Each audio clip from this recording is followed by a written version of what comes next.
and there's nothing take in 15 there. seconds and tell us why quantum mechanics has been brought up by your opponent, why that has relevance here. Well, I can only quote MIT physicist Scott Aronson, who says, as far as he can tell, quantum mechanics is confusing and consciousness is confusing, so maybe they're the same.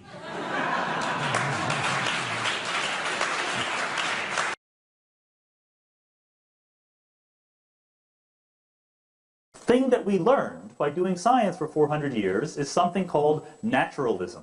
The idea that there is only one reality, that there are not separate planes of the natural and the supernatural, that there is only one material existence, and we are part of the universe. We do not stand outside of it in any way. And the way that science got there is through basically realizing that human beings are not that smart.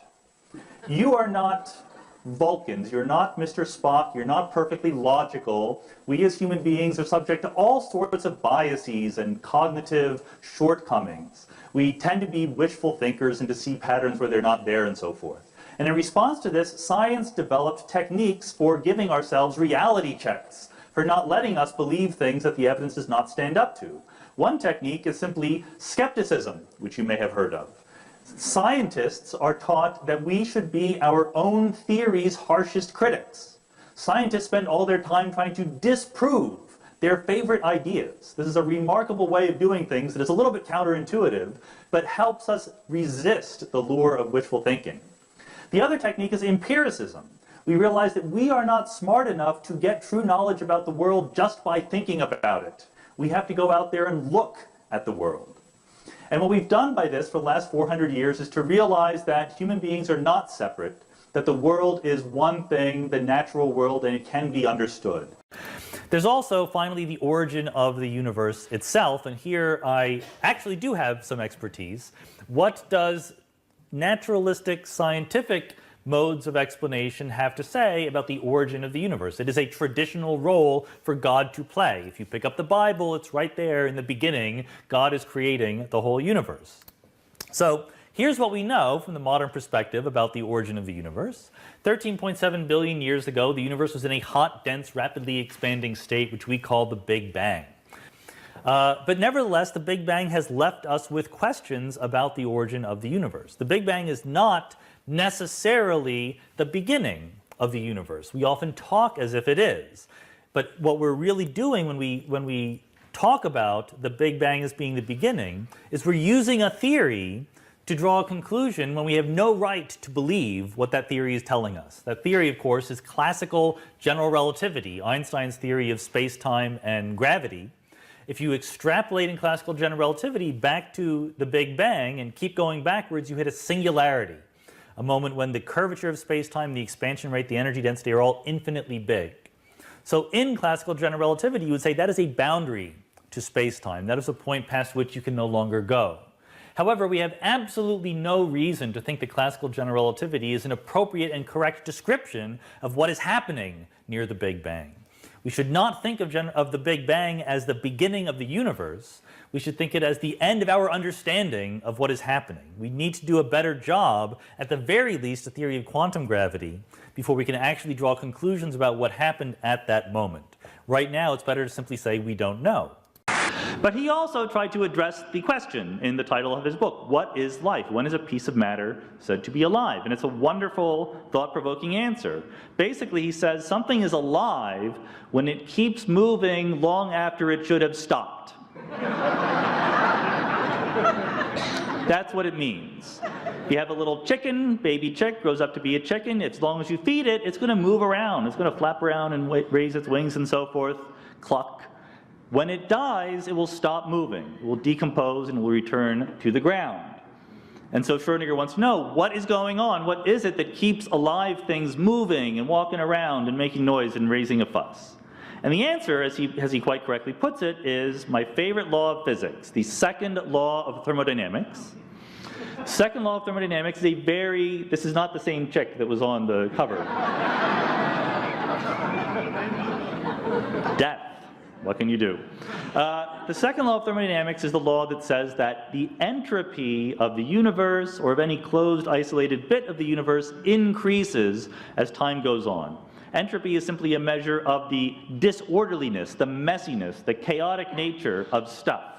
If you start with an unbroken egg, it is easy to break the egg. That makes it more disorderly and disorganized. It is easy to turn that broken egg into scrambled eggs. Again, more disorganized. It is very, very difficult, and would never happen by itself, to take the scrambled eggs and make it back into the pristine form of an unbroken egg, Humpty Dumpty notwithstanding. So this law is very, very profound, and it captures people's imaginations at a sort of social and personal level as well as a scientific level. It also captures the imagination of creationists, because they say, look, there's a fundamental law of physics. You're telling us one of the famous laws of 19th century science says that things run down, that things become less and less organized over time, that ultimately the universe will reach heat death, and yet you expect me to believe that all of the marvelous complexity of life and the biosphere and evolution that you guys talk about all just happened here on Earth, starting from some disorderly primordial goo. How is that possible? Now, there's two answers to this. One is the simple and perfectly correct and short answer, which is isolated systems, we said. And the Earth is not an isolated system.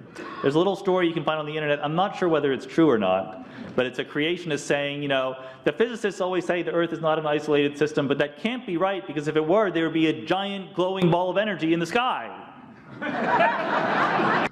Here's a picture I took of the Big Bang. This is right after the Big Bang, 1 second. And now sometimes you will see the Big Bang, which happened 13.8 billion years ago, portrayed as like a bright dot in a black background, and that is completely wrong. That makes you think that the Big Bang was an event with a location at a place in a pre-existing space-time, which is not right. The Big Bang is the whole universe coming into existence. So this is what it would have looked like if you were there 1 second after the Big Bang. It was hot, it was dense, it was smooth, it was the same everywhere. It was shining with the brightness of, I don't know, some really bright thing, the whole universe. As time goes on, here's a snapshot, and this really is a photograph, 380,000 years after the Big Bang. This is the moment when the universe became transparent. This is an image in the cosmic microwave background, the leftover radiation from the Big Bang. And what you're seeing now is the gradual formation of structure. The universe is growing increasingly lumpy and inhomogeneous. The blue spots are a little bit emptier, the red and yellow spots are a little bit heavier, a little bit more dense.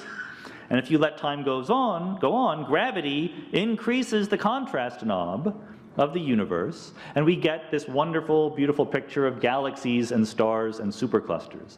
And this is the Hubble Ultra Deep Field. This is now about 10 to the 10 years after the Big Bang. One of the iconic and most beautiful images that human beings have ever produced. If you point your telescope at a blank spot of the sky and you open the shutter on your camera, then this is what you will see as long as your camera is hooked up to the Hubble Space Telescope. This is what you will see.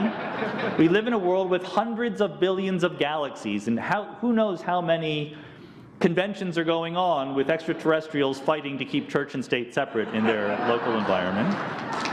And very often it ends here. The story you're told of the universe ends here, but this is not the end. The universe will continue to evolve, even after we're not here. Here's a picture of the universe 1 quadrillion years after the Big Bang. That's because ultimately the stars will burn out. About 10 to the 15 years after the Big Bang, the last star will stop shining. We'll have nothing in the universe but cold rocks and black holes. I know. But even that will not be the end, because all those rocks, those planets, those dead stars, those comets will fall into the black holes. And Stephen Hawking in the 1970s taught us that black holes do not last forever. Black holes give off radiation. They will evaporate. They will eventually disappear. That will take 1 Google years, in the good old-fashioned sense of the word Google before the search engine took over. 10 to the 100 years from now, the last black hole will have evaporated and will be nothing left but empty space. And our best current model is that empty space lasts forever, infinity years into the future.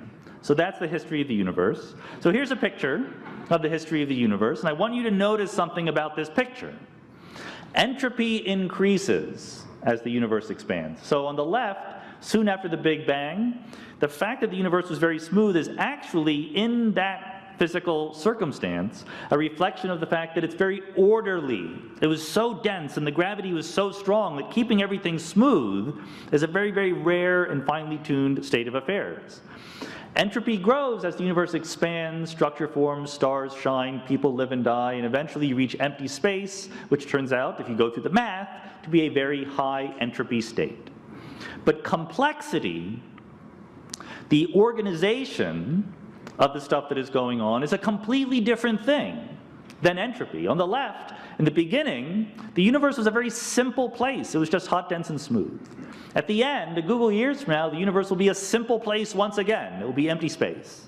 It is in between, when the entropy is increasing from low to high, that the universe becomes complex, that it forms planets and stars and galaxies and living organisms. And that behavior is not an accident. That is a universal kind of thing that complexity does. Entropy just goes up, but complexity first goes up and then fades away once you approach the final state, which we call thermal equilibrium. So the right answer to the creationists is that it's not only is it allowed by the second law of thermodynamics that complex structures like living beings arose here on Earth, but the reason why complex structures like living beings arose here on Earth is because of the second law of thermodynamics. The basic structure has remained pretty much the same. We've not replaced, but we found a layer of structure underneath the protons and neutrons. They are made of up and down quarks, and those are held together by what we call the strong nuclear force. The electron is still held to those by electromagnetism. That hasn't changed. There's also something called the weak nuclear force, obviously, if there's a strong nuclear force. And the weak nuclear force is important. When you fuse protons together and a neutron is created, you spit out a neutrino, and that's, for example, what makes the sun shine. And gravity is still there, and in the background you can't see it very well, but there's something called the Higgs field, which we finally found direct evidence of just in this July. So now we have this picture of the fundamental ingredients of reality. This theory that is encapsulated as fundamental ingredients on the previous slide is the standard model of particle physics, plus general relativity, Einstein's theory of gravity for the gravitational force. It gives us a working theory of not all of reality, but all of the reality that we witness in our everyday lives. So all the parts of the universe that were not contained on the previous slide, you need to be a physicist or an astrophysicist to come across. You need to have powerful telescopes or microscopes. Everything that you witness in your day-to-day walking around is encapsulated by this theory. It is internally complete and coherent now that we have that Higgs field. We don't have any loose ends that say I can't make a prediction unless I know something new. It is uncontradicted by any experiment ever conducted here on Earth. We know this theory is not right because it doesn't include what we call dark matter, for example, much less explain the center of black holes or the beginning of the universe. But here on Earth, try as we might, we have not done an experiment that has ever contradicted the standard model of particle physics plus general relativity. There's no inconceivability in thinking that everything that we know is true, and yet there is a higher dimension or a higher domain of existence that sort of in which this one is included. But listen, I mean, I think that's a perfect thing to have said in this debate because it illustrates the difference here. No evidence was given for this claim. No reason to believe it was given. All we are given is, well, maybe it's true and you can't absolutely disprove it. Maybe it is conceivable. We have laws of physics that tell us how the moon moves around the Earth, and they work very well. It is conceivable that there are also angels living inside the moon guiding it around in exactly the way that Newton's laws tell us. But we don't take that seriously as an idea because there's no need for it or evidence for it. So the question is not, is it conceivable that there are other realms? The question is the evidence in favor of that other realm so overwhelming that it causes us to dismiss the enormous successes of physics, chemistry, biology, and neuroscience? You know, the idea that we could be convinced of another realm in addition to the natural world is obviously yes. There's a million pieces of evidence that would help convince me. If there's a ghost in the room that could lift up that glass right now, then I would be convinced. For those listening on the radio, the glass is not moving, and it never moves when you do this. And we live in a world that looks exactly like there's only the natural But world. wouldn't you really kind of like those guys to be right? Sure. Wouldn't it be great? Yes and no. I think that there's obviously advantages. Yeah. I don't want to die. I want to live after I die, maybe not for infinity years, but for a few 100,000 years. I could amuse myself. Sadly, as a very wise philosopher once said, you can't always get what you want. So the scientific conclusion today is that the mind is the brain. If new dramatic evidence comes to light that changes that, I will happily move along with the evidence. Sean Carroll, take a crack at the same question. I think it's a great question because there's this image, like when we're teaching high school in science, that it's a bunch of facts that are absolutely established, whereas professional scientists like to brag about the fact that, like Stephen just did, that we're always skeptical and we're always ready to throw out everything. And both are true, but because there's some intermediate ground. There are many, many things that science does not understand, and we're hoping to get better at it. Many, many things. And there are also some things that science does understand and are not going to go away. This table is made of atoms. We will improve our understanding of what an atom is, what the elementary particles and fields are that make it up, how they interact. That is not finished yet. We can do better. But a million years from now, our best scientific understanding will still say that the table is made of atoms.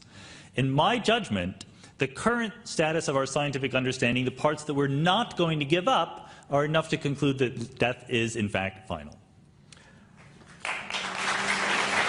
Yeah, I think there has been progress. I think there's been progress in theology and in philosophy. In theology, what greater progress could you imagine than figuring out that God does not exist? That's a certain kind of progress that is quite concrete.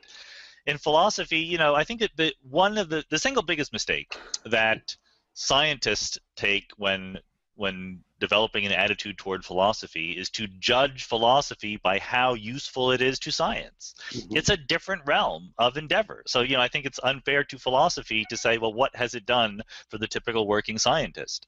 Now, as a matter of fact, to me, who is an untypical working scientist, philosophy has been very useful. I've gotten a lot of ideas about philosophy of physics from philosophers of physics, because there's a very specific kind of philosophy of physics that is more or less indistinguishable in its goals from just doing physics, right? It's just that philosophy departments are a little bit more sympathetic to foundations of quantum mechanics, statistical mechanics, or for that matter, cosmology.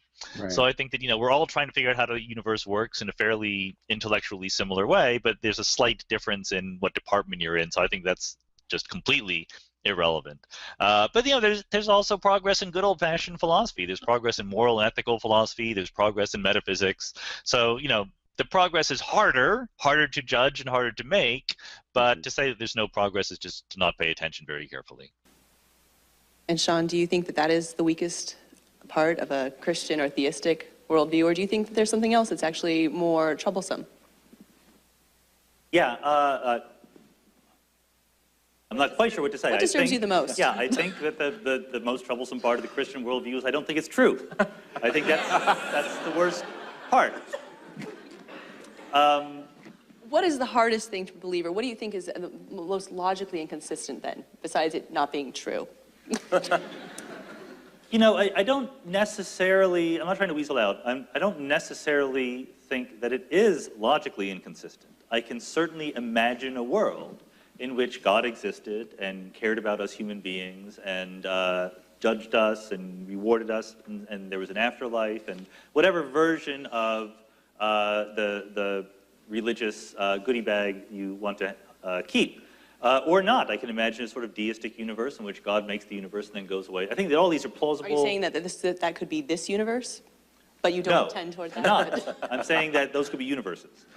So I think that where the trouble comes in is if I think that, to me, it really is an empirical question, not a logical question. I think that if I try to be honest and I try to forget about what the universe is actually like, what I know to be true in the universe, and if I try to ask myself, what would I expect the universe to be like under theism and under naturalism, there's such an enormously large disconnect between what I would expect the universe to be like under theism and what the universe is actually like, that I don't think that's a bridgeable gap.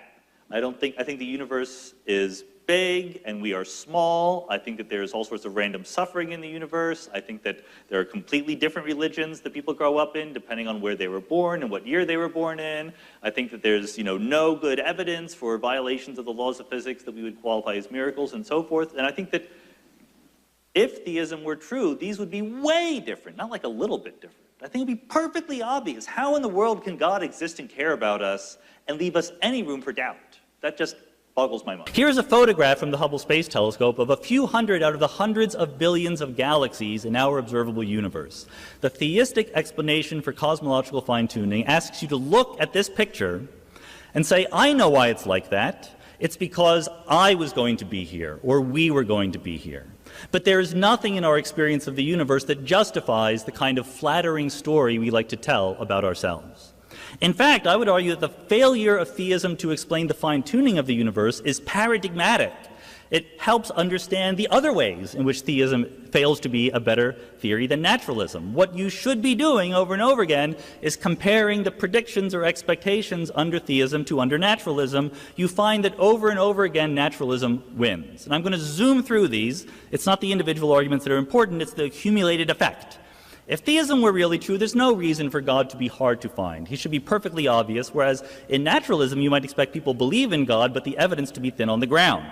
Under theism, you'd expect that religious beliefs should be universal. There's no reason for God to give special messages to this or that primitive tribe thousands of years ago. Why not give it to anyone? Whereas under naturalism, you'd expect different religious beliefs inconsistent with each other to grow up under different local conditions. Under theism, you'd expect religious doctrines to last a long time in a stable way. Under naturalism, you'd expect them to adapt to social conditions. Under theism, you'd expect the moral teachings of religion to be transcendent, progressive, sexism is wrong, slavery is wrong. Under naturalism, you'd expect that they reflect, once again, local mores, sometimes good rules, sometimes not so good. You'd expect the sacred texts under theism to give us interesting information. Tell us about the germ theory of disease. Tell us to wash our hands before we have dinner. Under naturalism, you'd expect that sacred text to be a mishmash, some really good parts, some poetic parts, and some boring parts and mythological parts. Under theism, you'd expect biological forms to be designed. Under naturalism, they would derive from the twists and turns of evolutionary history.